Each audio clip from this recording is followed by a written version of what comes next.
It is great to be together. We create a sacred space, even in this distanced way that we are gathering, just by gathering here in virtual Zoom land. Welcome. Welcome to the Unitarian Universalist Church of Buffalo. My name is Joan Montagnes, and I have the honor and the privilege of serving you, this congregation, as minister. Little note about Zoom: we can't see or hear you. You can't see or hear each other. You can see our worship associate, the Reverend Fran Manley. You'll be able to see Sarah Martin, our religious education director, and you'll be able to see me. You can also chat with each other all the way through the service in our and through the virtual fellowship hour. So welcome, welcome, welcome. Now I want to offer a big shout out to Josh Disick, John Petroselli, Karen Streech, and all our music staff who create our worship experience every week. Couple of announcements, three maybe announcements. We've got a rolling auction this year. Of course, everything has changed. Everything's different this year. So we have a rolling auction this year. Different events are going to pop up. You'll see them in the newsletter and in the e-blast. And one of the fabulous things that we're doing as a fundraiser this year, thanks to Maria Testa and Julie Van Wart and their whole crowd, is that, and Peter Sloan especially, is that you can get, I believe, for the very bargain price of $25, a copy of this print, Peter Sloan's original work, which is depicted here behind me. It is entitled This Little Light of Mine. And for those who have joined us since we went on Zoom, this is a picture of our chandelier within our brick and mortar church, one of our many chandeliers that illumine our church. So I invite you to take a little of the church home and help keep the church afloat. Also, Sunday, September 13th is our annual In-Gathering Sunday. And normally we're going to continue the tradition of sharing one word that lifts up your summer.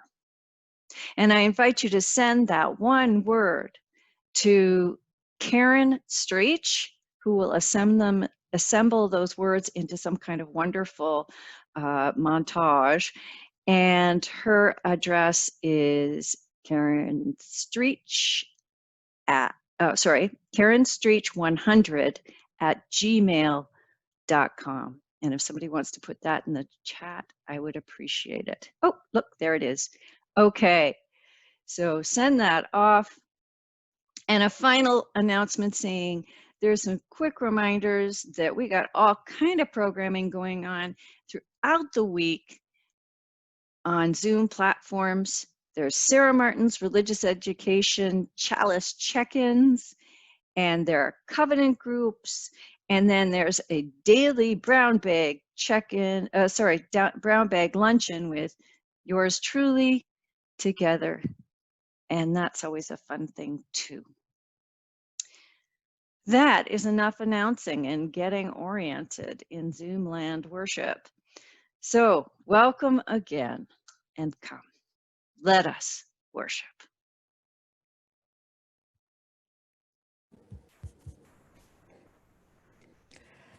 Every Sunday when we light our chalice, we say together that we gather in loving community, inspiring one another to transform ourselves to create a more just and compassionate world. This is the promise we make to each other. A year ago, we examined that promise together, and we decided together that our transformation meant that we would have to challenge ourselves into deeper understanding, meaning, and purpose. Our transformation was to minister to the world through our combined talents and in coalition with other progressive organizations in service to anti-racist and anti-oppressive movements. That is our promise. That is our call. That is our aspiration.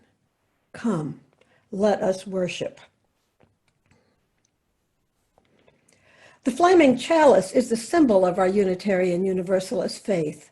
We light a candle or a chalice or even just a candle at the beginning of worship to set off this time and this place as sacred time, sacred space. If you have a chalice or a candle, I invite you to light it as we say together our chalice lighting words.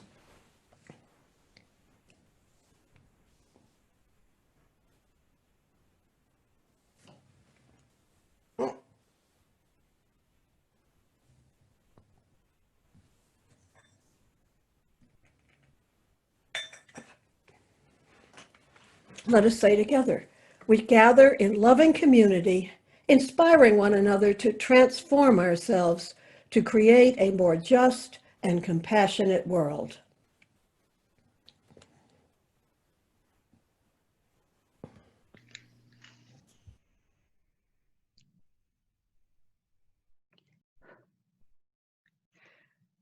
The background notes in our hymnal for our next hymn say that "Come and Go With Me" is an African-American spiritual from the time of slavery.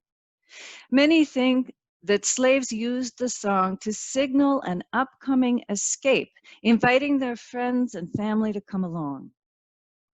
Wikipedia says that the song comes out of the gospel blues tradition. The actual origins are lost in the mists of time. I will tell you, though, that there are many recordings, many tunes, and many versions, and they all call us to transformation. The singer is journeying, moving from where they are to a better place. We could, although the word land is used, come and go with me to that land. That land could be about heaven in the afterlife, or it could be about heaven on earth. Regardless, the nature of the place, the nature of the land of which we dream, to which we're journeying, is described greater and greater in the song with each verse.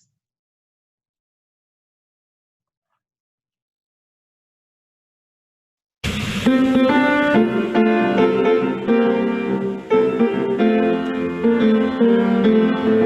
and go with me to that land.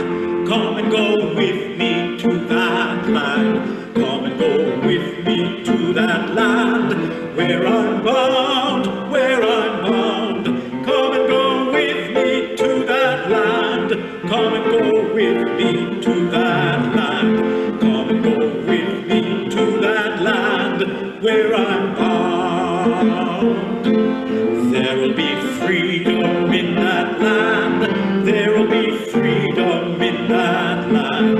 There will be freedom in that land where I'm bound, where I'm bound. There will be freedom in that land. There will be freedom in that land. There will be freedom in that land where I'm bound. There will be justice in that land. There will be justice in that land. There will be justice in that land where I'm bound, where I'm bound. There will be justice in that land. There will be justice in that land. There will be justice in that land where I'm bound. There will be singing in that land. There will be singing in that land. There will be singing in that land where I'm bound, where I'm bound. There will be singing in that land. There will be singing in that land. There will be singing in that land where I'm bound.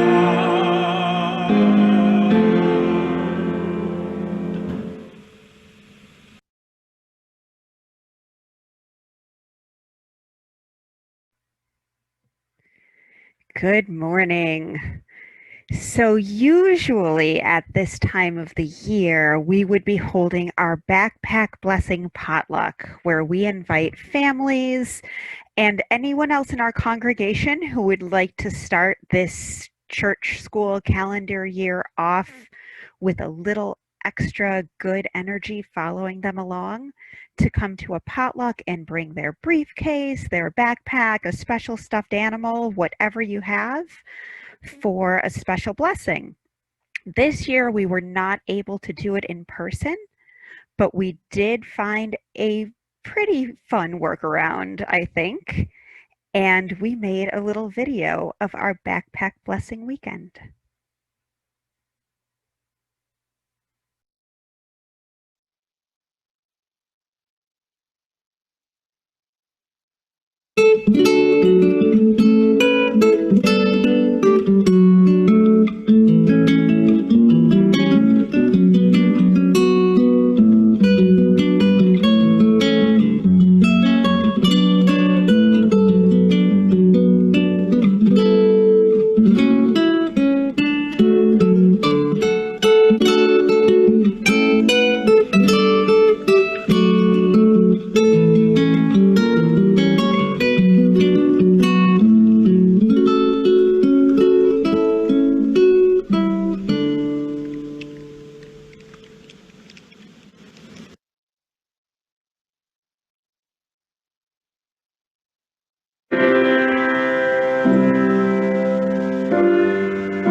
And I want to thank everyone who was able to participate. And if you were unable to participate and would like a backpack blessing tag, you can email me. It's lifespan@buffalouu.org. I will put that in the chat box.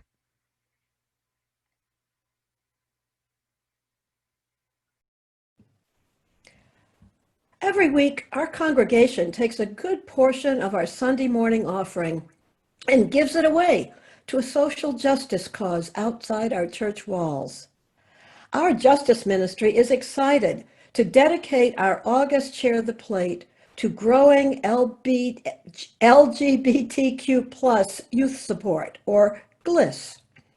GLIS provides a safe and positive environment for gay, lesbian, bisexual, transgender, and questioning youth to learn more about themselves through peer interaction and educational experiences. The organization creates opportunities for emotional growth and community awareness.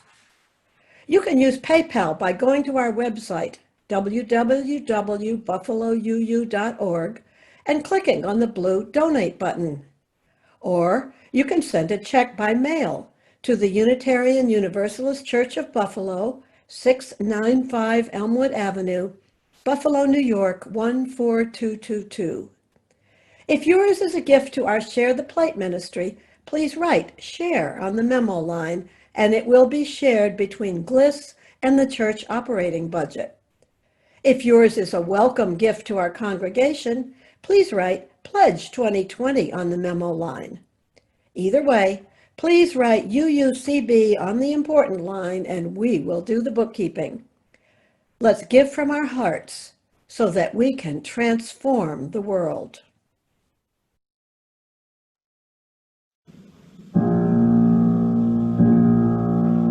Gaudeamus, gaudeamus, gaudeamus, Domine. Gaudeamus, gaudeamus, Domine. Gaudeamus, gaudeamus, Gaudeamus, gaudeamus, Domine. Gaudeamus, gaudeamus, Domine. Gaudeamus,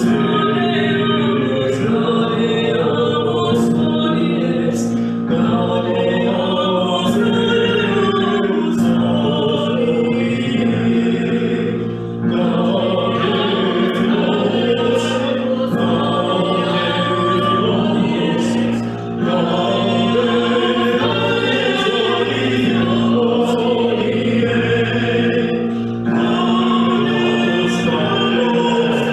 Domine.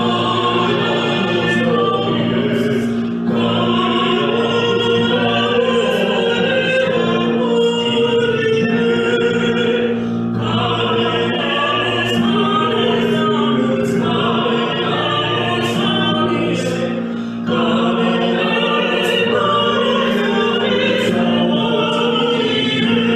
gaudeamus,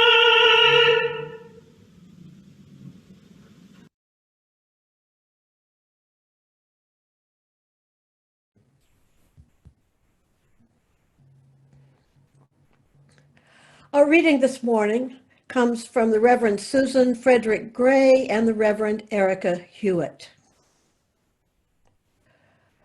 We know that hurt moves through the world, perpetrated by action, inaction, and indifference. Our values call us to live in the reality of the heartbreak of our world, remembering that no one is outside the circle of love. We who are Unitarian Universalist not only affirm the inherent worth and dignity of every person, we also affirm the inherent wholeness of every being, despite apparent brokenness. No one is outside the circle of love.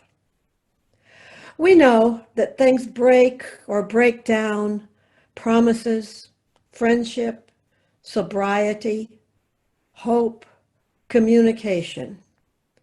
This breaking happens because our human hearts and our very institutions are frail and imperfect. We make mistakes. Life is messy. No one is outside the circle of love. With compassion as our guide, we seek the well-being of all people. We seek to dismantle systems of oppression that underline our collective humanity. We believe that we're here to guide one another toward love. No one is outside the circle of love. No matter how fractured we are or once were, we can make whole people of ourselves. We are whole at our core because of the great, unnameable, sometimes inconceivable love in which we live. No one is outside the circle of love.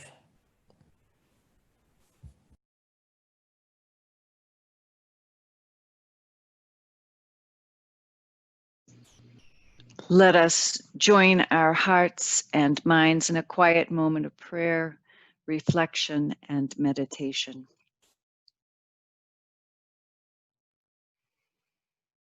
Invite your full self to be in this sacred space and time.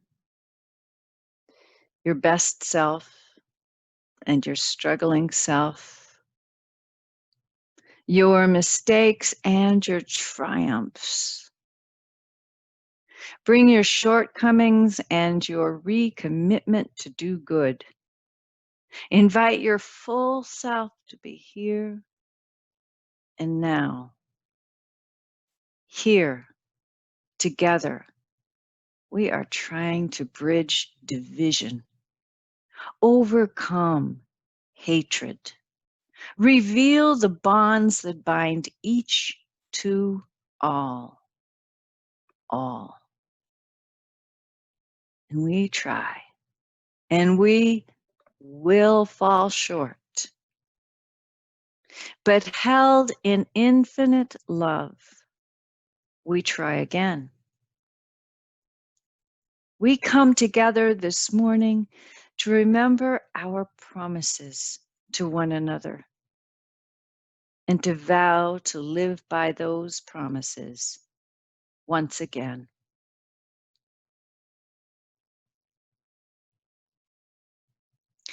Today, we especially hold in our hearts the Reverend Michelle Buhite, who serves the Unitarian Universalist Church in Amherst.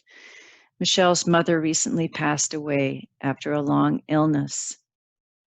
We're also holding David Clark, and Ron Hauk in our hearts. David's younger brother, Mark, is suffering from a bad accident in Louisiana.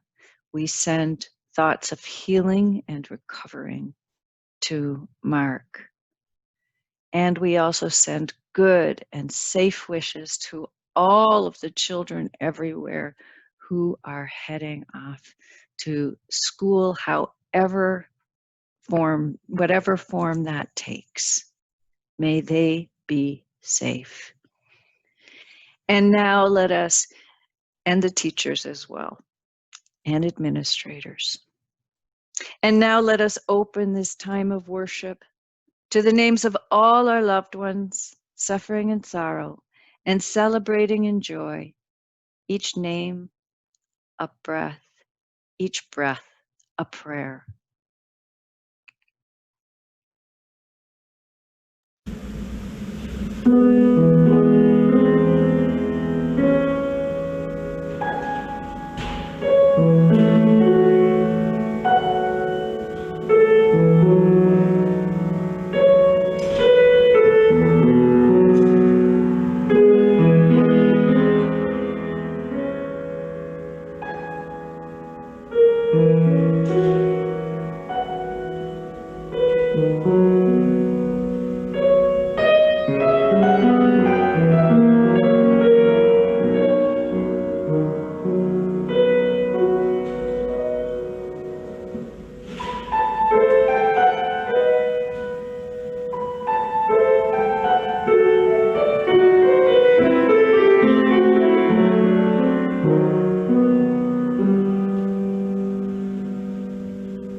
I would like to add to our prayers that David Clark's brother did not survive his accident, and so our heart is with him and his family as they grieve.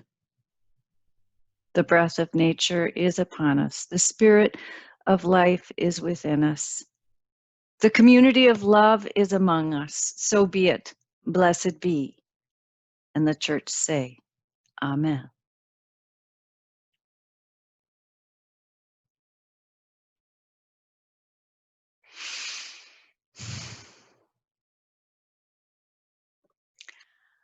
I am not, as many of you know, sporty. But lately I've been studying up on some football stats. Did you know that it was only 4 short years ago, late August 2016, that Colin Kaepernick was seen sitting down on the bench through the national anthem? And every 2016 game following that, he took a knee on the field while the Star-Spangled Banner played, protesting racial injustice, police brutality, and systematic oppression throughout the country. The sport community gasped in collective horror. What about patriotism, the fan base, separation of athletics and politics? What about corporate endorsements? Kaepernick broke the unspoken rules of a player's role on the field. Give it everything you've got. Break your body and your family. Give short interviews. And besides that, keep your mouth shut. And in return, we'll pay you huge sums of money. Kaepernick broke the rules. The unspoken set of promises that professional athletes share with the world. For shame. For shame. The fans were thrilled to have another polarity besides team loyalty to fight about. Trump got in on the action, saying that athletes who refused to stand for the national anthem should be fired. And after 2016, Kaepernick's career as a football player just kind of fizzled out. He wasn't exactly voted off the island. He was allowed to simply fade away. Except he didn't. He didn't. He found his continued calling as an activist for justice. Not only that, we see that a great sacrifice. He paved the way for a remarkable transformation. Just 4 short years ago, Kaepernick sat on the bench for the national anthem almost to the day. 4 years later, only 4 years later, NBA, WNBA, Major League Baseball, Major League Soccer teams, the Women's Tennis Association, the NHL, and the NFL all walked out of their respective games to support the Black Lives Matter movement and to protest the police shooting of Jacob Blake. This athletic protest is a tidal wave. It's an earthquake. It's a tornado. It can no longer be dismissed as a single, disrespectful, unpatriotic, rogue quarterback breaking the unspoken promises of the sport community. A quarterback who can quietly be abused enough that he will bow out of the game.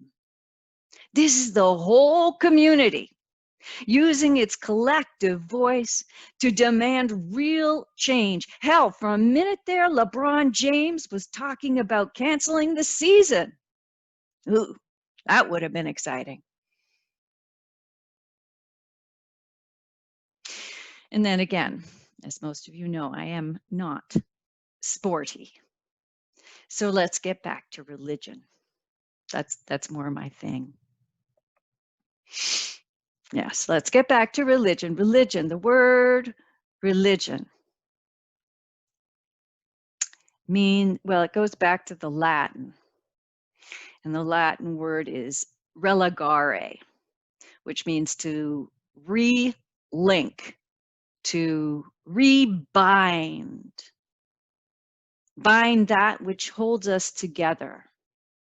It's related to the word ligament, like the tissue that binds muscle to bone. Religion is what binds us together spiritually and as a community of faith. Now, some faith traditions are bound together by commonly held beliefs, a creed, a doctrine. That's not really our gig. What binds us together are the promises we make as we journey in community and in the world. After all, we human beings are, as the philosopher Martin Buber said, promise making, promise keeping, promise breaking, promise renewing creatures. We call the set of promises we have made to one another our covenant. Now, the big deal with a covenant is this: it's not written in stone. A covenant is a living document that changes with the times. Our shared promises as a community must change as our community changes. For years now, when we light the chalice, we say together, we say this affirmation, we say, we gather in loving community, inspiring one another to transform ourselves to create a more just and compassionate world. We remind ourselves every week of these aspirations because we want to build a better land for ourselves, for our neighbors, for our children and their children. All those backpacks we saw being blessed today, they belong to our children. We are part of their lives and they are part of ours. We make promises to and with them. We keep a set of promises to all with whom we journey. Now, a year ago, we examined that promise together, that chalice lighting affirmation. We examined it. We looked around. We interpreted the signs of the times. We saw what was going on, and we decided that today, with all that is going on, we decided that together our transformation meant that we would have to challenge ourselves into deeper understanding and meaning and purpose. We realized that we gather in loving community and that our transformation was to minister to the world through our combined talents and in coalition with other progressive organizations in service to anti-racist and anti-oppressive movements. We as a whole community used our collective voice to demand real change. I'm getting some sound from Sarah.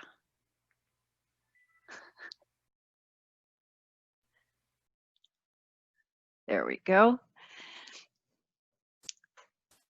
We agreed together once we re-examined that, once we agreed that we have to re-examine our promises, we agreed that we have to be accountable to each other and to society in making change happen. That became our promise. That became our call. And that became our aspiration.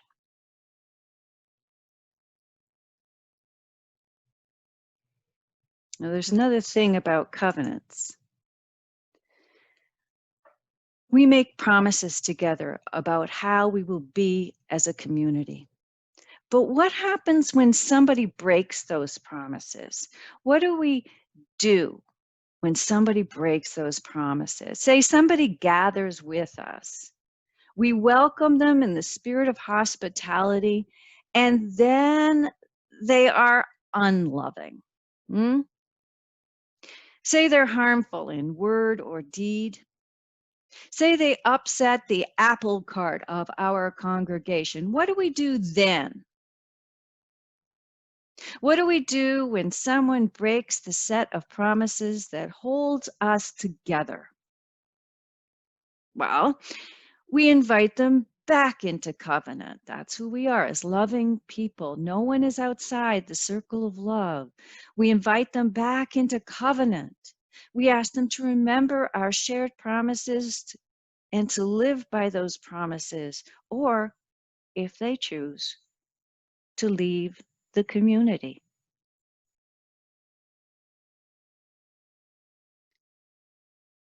But what happens? What happens if the person is a Colin Kaepernick? Some prophetic rogue quarterback who is shouting from the rooftops that the covenant itself is corrupt. The promises were broken from the start. The community as an institution is harmful. Maybe if a member of our community is saying words that are hard to hear, maybe we need to listen a little closer. Sometimes hard words are the truth.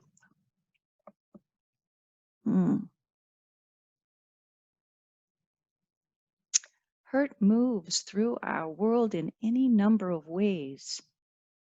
We, as people of faith, affirm the inherent worth and dignity, wholeness, and the brokenness of every person. We know things break and break down. Promises, friendships, sobriety, hope, communication. Breaking happens because our human hearts and our institutions are frail and imperfect. We make mistakes. Life is messy. But in answering the call of love, we pursue the well-being of all people. In answering the call of love, we will find the transformative power to dismantle all systems of oppression that undermine our efforts toward building a heaven on earth.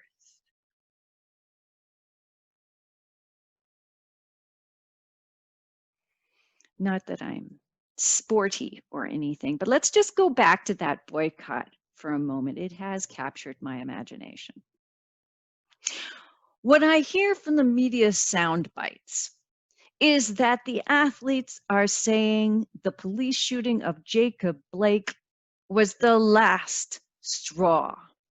Enough is enough, is what all the headlines are saying. After 400 years of slavery and genocide, enough is enough now? Somehow I think that's the wrong tagline. I don't really think that's what the boycott is about. We are called now, and we have always been called to be better than that. The covenant of radical love calls us to be better than that. It calls us to transform ourselves and our society to become the land of which we dream. The covenant not only has to change with the times, the covenant has to change us. The covenant must always challenge the promise keepers. The covenant itself must be transformative, or it's dead. If the world is going to change, it's going to take whole communities working together, using their collective voice to demand real change. What I am talking about is reclaiming that beautiful stained glass window in the Common Council chamber in City Hall. So again, for the sake of our children and their children, who teach us so much about the promises we need to make and keep and change and renew for the sake of our own hearts, of our neighbors, and of the future. May we gather in loving community, transforming ourselves to create a more just and compassionate world. Let's sing.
As we bring our service to a close, let us extinguish the flames of our chalice as, however many we have.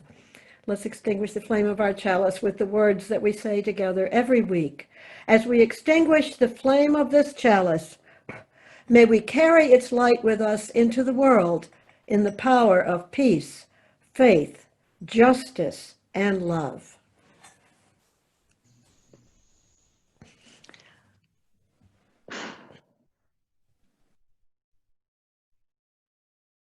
The world aches for us to join together and bring about healing.